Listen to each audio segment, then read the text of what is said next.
আমাদের দেশে বহু লোক বলে রাসূল মানুষ নয়, আছে না নাই? রাসূল মানুষ নয়, কি রাসূল? নবীরা কি বলেন? সূরা কাফের শেষ আয়াত, কুল ইন্নামা আনা বাশারুম মিসলুকুম ইউহা ইলাইয়া আন্নামা ইলাহুকুম ইলাহু ওয়াহিদ। হে নবী, আপনি বলেন আমি তোমাদের মতো মানুষ। আবার সূরা সাদের ভিতরে আল্লাহ বলছেন, ইন্নী খালিকুম বাশারাম মিন তিন, আমি মানুষ বানিয়েছি কিসের থেকে? কিসের থেকে? মাটি থেকে।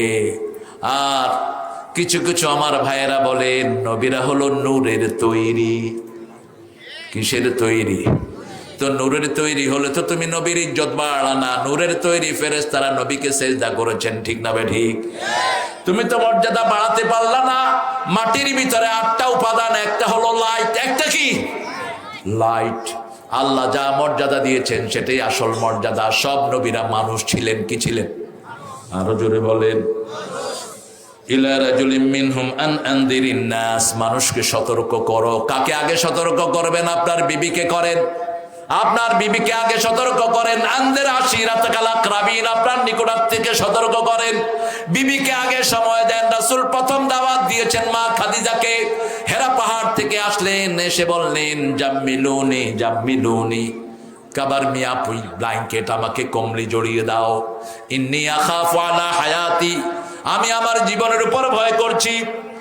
মা খাদিজাতুল কুবরা, জ্ঞান বৃদ্ধ, বয়োবৃদ্ধ, এই পৃথিবীর সকল নারীর চেয়ে শ্রেষ্ঠ রানী, একজন শ্রেষ্ঠ নারী, তিনি হলেন মা খাদিজা।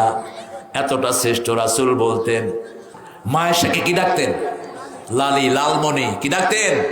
লালমণি। উম্মে আব্দুল্লাহ, আব্দুল্লাহর মা। কি সুন্দর সুন্দর নামে ডাকতেন। সাফিয়াকে বললেন সাফওয়া, বিশুদ্ধ।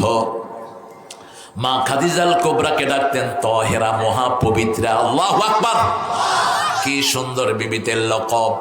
ও গো মা, তুমি এ ধরনের শ্রেষ্ঠ নেয়ামত, তোমারই পদ তলে রয়েছে জান্নাত। মেয়েরা জান্নাতে তৈরি, এই জন্য ওরা সুন্দরী হয়। মেয়েরা জান্নাতে তৈরি, ওই জন্য এরা ইনফিনিটি। যত দিবেন ওরা নিষেধ করবে না। আপনি যদি 10টা শাড়ি দেন, দিয়ে বলেন যে আর লাগবে, বলছে দিলে ভালো হয়, দিলে ভালো হয়, নিষেধ করবে না। কিন্তু যদি 11টা আংটি দেন, আর একটা দিতে গেলে কি বলবে? দিলে ভালো হয়। এটা ওদের দোষ না, ওরা জান্নাতে তৈরি, এই জন্য ইনফিনিটি। ওরা বেশি চায়, ওদের চাওয়ার কোনো হিসাব নাই। এটা ওদের দোষ না। আর আদমকে তৈরি করা হয়েছে তায়েফ এবং মক্কার মধ্যখানে, মাটির জায়গাতে তৈরি আদম। এই জন্য মায়ের পায়ের তলায় জান্নাত, আর আদমের পায়ের তলায় মাটি। আবার রাসূল বলেছেন দরজার দিক থেকে 2 জন সমান। জান্নাতের 2টি দরজা, একটির নাম বাবা আর একটির নাম মা, সেটা আবার সমান। কিন্তু এমনি মায়ের পায়ের তলায় কি? জান্নাত। মায়ের খেদমত কয় গুণ? জোরে বলেন। একজন সাহাবী এসেছেন, জিহাদে যাবেন, যুদ্ধ করবেন, বদরের যুদ্ধ।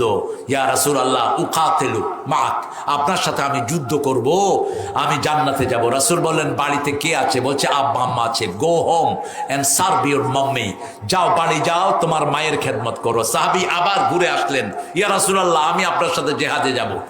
ঘরে কে আছে? আমার মা এবং আমার বাবা।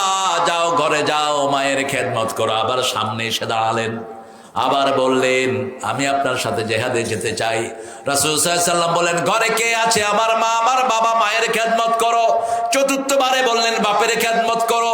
আরেকজন সাহাবী এসেছেন, হিজরত করতে যাবেন রাসূলের সাথে। রাসূল বললেন পিতামাতাকে কি অবস্থা রেখে এসেছো? সাহাবী বললেন হুমা ইয়াবকিয়ান, both of them are crying, তারা দুইজনই কাঁদছেন।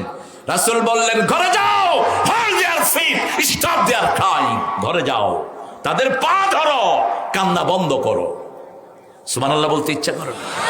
কি বন্ধ করো? কান্না বন্ধ করো। মায়ের কান্না বন্ধ করো, বাপের কান্না বন্ধ করো। কত ছেলে পিতামাতাকে এখনো কাঁদায়, ঠিক না বেঠি?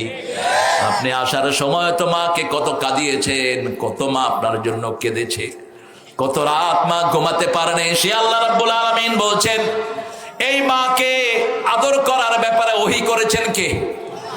মায়ের ব্রেনের ভিতরে একটা সফটওয়্যার ডাউনলোড করা, সন্তান যেখানেই থাকুক, বিদেশে বিরাজ্যে যার পুত্র মারা যায়, পশু পাখি না জানিতে আগে জানে মায়।